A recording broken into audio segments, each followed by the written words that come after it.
Nikki Giovanni, the poet of Ego Trippin, was a major force in the Black arts movement. Her poems helped to define the African American voice of the 1960s, 70s, and beyond.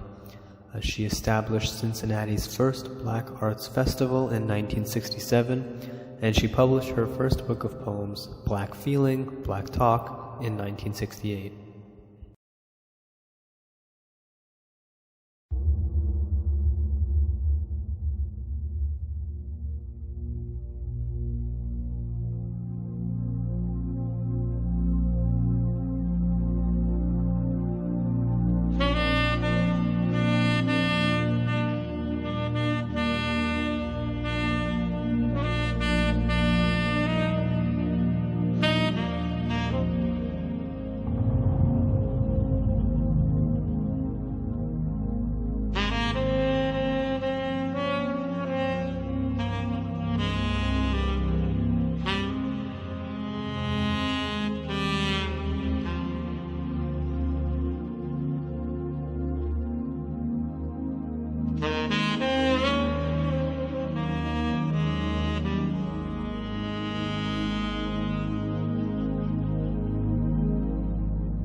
I was born in the Congo. I walked to the Fertile Crescent and built the Sphinx.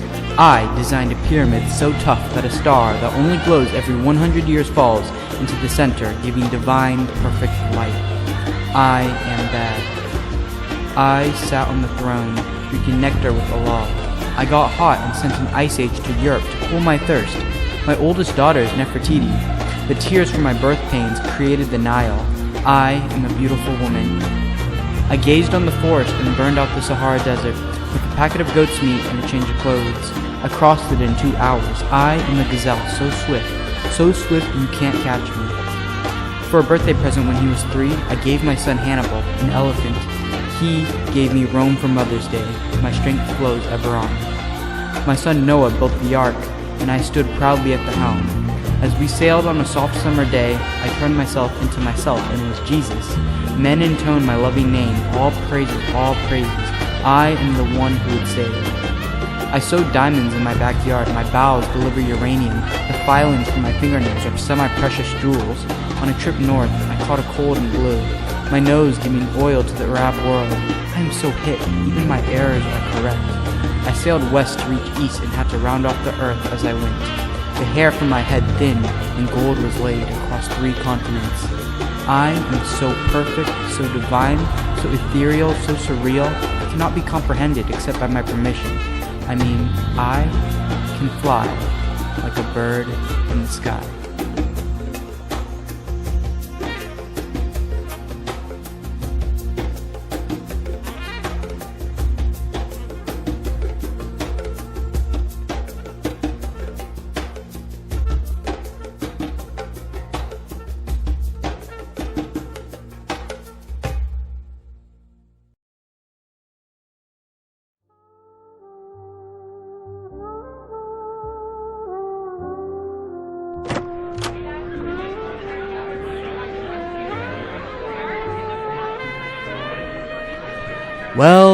Well, look who decided to show up.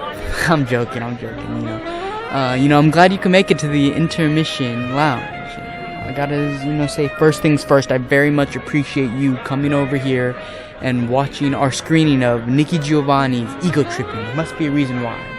Our group, our group. We spent a whole lot of time making this video.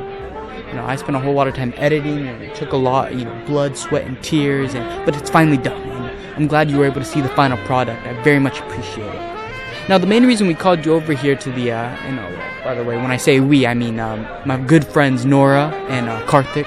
They're somewhere over here in the lounge. I'm sure they're chilling, relaxing, maybe having a drink. Not real alcohol, We're not over 21 yet, but we'll get there. Anyway, so the main reason we called you over here is because, well, we wanted to give you our interpretations of the poem. And there's a lot of ways you can interpret this poem. I'm sure there is. But we specifically wanted to give you our own interpretations. And I guess I'll go first. So, here we go. So what I have as my big idea was black women can be seen as the heart of modern history, yet their contributions are often overlooked. Thus, through this poem, Giovanni reclaims their stories and brings light to their power. Pretty interesting claim, isn't it? And so, some things that I use to defend this, or I wouldn't say defend, I would say more like evidence. That's a good word, So, it's Nikki Giovanni's usage of I rather than actual names. So, more than being a stylistic choice, Giovanni leaves out names to symbolize the countless numbers of unnamed black women throughout history. I mean, there's a void of black women in the history books. I can't think of any names.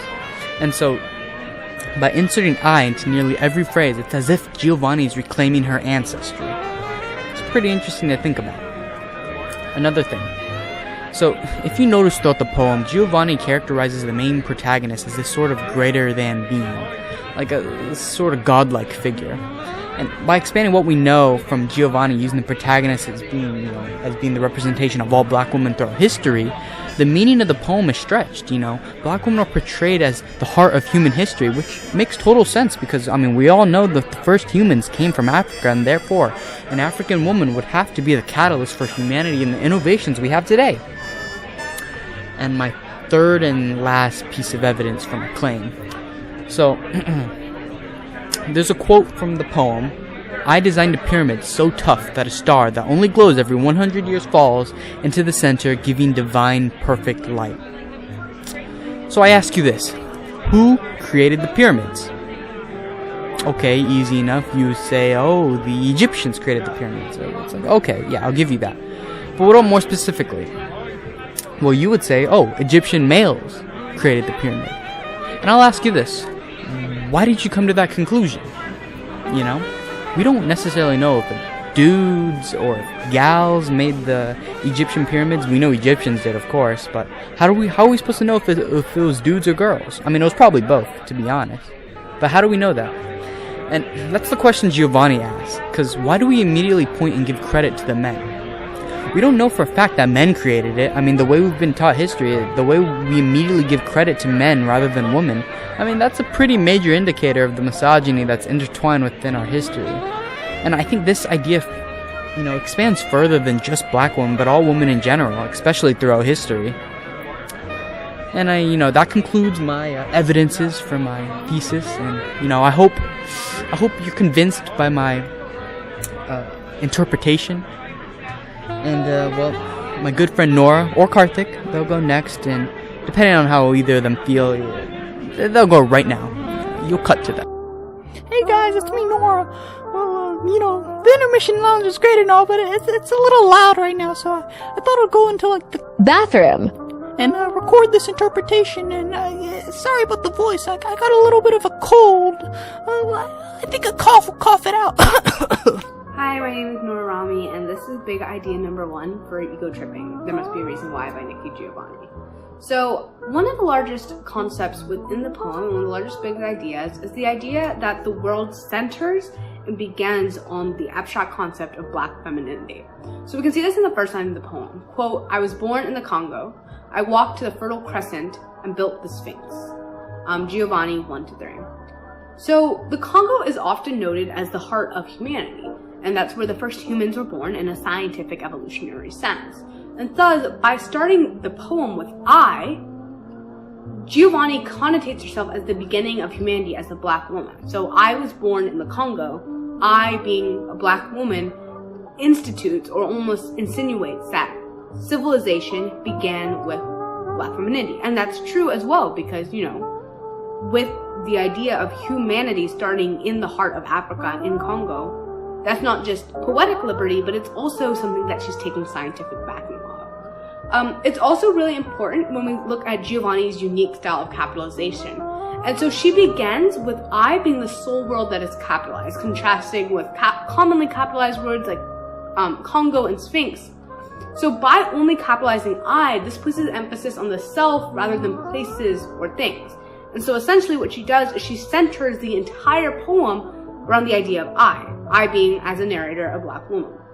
And then it's important to look at the indentation because Giovanni takes some creative liberties here and she indents it so that each phrase begins with the idea of I. So not only is she putting I at the highest importance by only capitalizing it, but she also centers the entire phrase, starts every phrase with I. She puts I before anything else, putting her as a black woman before anything else. So the structure of the poem actually mirrors its content. The second kind of quote that we see supporting this big idea of the world centering and beginning on black femininity is the quote, I sat on the throne, drinking nectar with Allah. So once again, Giovanni, in this quote, maintains the structure that places her at the head of the narrative. Allah, the Arabic term for God, is important in context because during this period came the rise of the Black Islamic movement. Thus, we see this influence in Giovanni's work when she chooses to use the title of Allah instead of God. Still, it should be noted that Allah isn't even capitalized. Thus, we see Giovanni even prioritizes herself and puts greater emphasis over I than even God. And then it's important to also note this contrast between Allah and nectar. When she says nectar, that's a direct call to ambrosia, or the nectar of the gods. And that's a more Greek allusion, even though we're kind of centering it on the Middle Eastern or Islamic concept of Allah as God. And so by this symbiotic kind of syncretic melding of conditions, that makes this line really important in symbolizing the universality of the sentiment as the idea of a black woman as God, not just limited to Eastern or Western country, but rather it supersedes both. This predates Greek ideology and it also predates Islam. It's also important to look at this quote in contrast to the last one. So in the last one we talked about it at the heart of the Congo. Now we're kind of taking it on a theological point. And so what the narrator essentially does is she maintains the idea of black women being the crux of creation through both the idea of evolution within the idea of the Congo, but also when she places herself in the idea of God, she also maintains the idea of black women being the birth of creationism. So Giovanni is taking both a scientific and theological idea to the idea of black women creating and centering the universe. The next quote is, the tears from my birth pains created the Nile, Giovanni 13:14. So for context, the Nile is the longest river in the world and the center of ancient Egyptian civilization. So here we see the parallel between the act of giving birth and the Nile, as both the Nile and the act of giving birth bring life into the world. But moreover, the banks of the Nile are considered the beginnings of civilization, where the ancient Egyptian societies rose up. So thus, by presenting the narrator as the birther of the Nile, she presents herself as the birther of civilization. It's also important to note that we say the tears created the Nile, and so we're creating this contrast between pain and life. And so the idea is that life requires pain and struggle on the part of women. And so we're seeing that a lot of the ideas that we consider as life are built off of this pain of women, which I think is really important when we're saying even though the world centers and starts with black women, oftentimes the life that they created came with a lot of struggle. And then we see that repetition of this indentation as these lines are all offset and not capitalized because they don't concern the narrator, the self, rather what she created.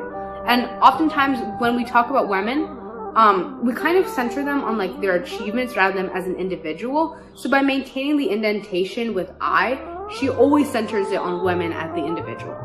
And so this is really important because Giovanni prioritizes achievements as secondary to the self. So no matter what a woman does, she will always be first. Thank you. The big idea is, as part of history, we inherit a collective consciousness from which we can derive pride and power, knowing the strength of those before us. By associating with these impactful historical figures, we tend to uplift ourselves and portray our self-image as important. The first specific detail, the quote is, "My son Noah built new/ark, and I stood proudly at the helm." These lines have a double meaning to them, as they refer to both Noah's Ark and the city of Newark in New Jersey. The city of Newark is significant to the poet because one of her heroes, Amiri Baraka, was a major contributing factor to the development of black poetry and theater in Newark. Her usage of the words "my son" reflects the collective consciousness she feels with other people of her race, especially people who work in a similar field that she does. Specific detail number 2, the quote is, "I gave my son Hannibal an elephant, he gave me Rome for Mother's Day." These lines refer to the Carthaginian general Hannibal, who was known for winning many battles and conquering many territories. While the elephant line is accurate given that Hannibal crossed the Pyrenees Mountains on elephants, the reference to Rome is inaccurate as Hannibal never actually captured Rome. The reference to Rome shows the poet's strength and her depiction of herself as an all-powerful being. She acknowledges the strength of Hannibal and makes her own power known to the readers. Specific detail number 3, the quote is, "My oldest daughter is Nefertiti." These lines establish the poet as a goddess or goddess-like figure, as she is the mother of Nefertiti. Nefertiti was one of the queens of Egypt, said to have descended from divine lineage, so it is understood that the poet is portraying herself as such a divine figure. She forms ties with this historical figure in order to promote her own power as a woman. Alrighty, well, that ends our little interpretations of Ego Tripping, There Must Be a Reason Why by Nikki Giovanni. I'd like to say, thank you for coming over here to the Intermission Lounge. I hope you've enjoyed your stay, and I hope you come again soon next time. Thank you. Goodbye. Peace out. See you.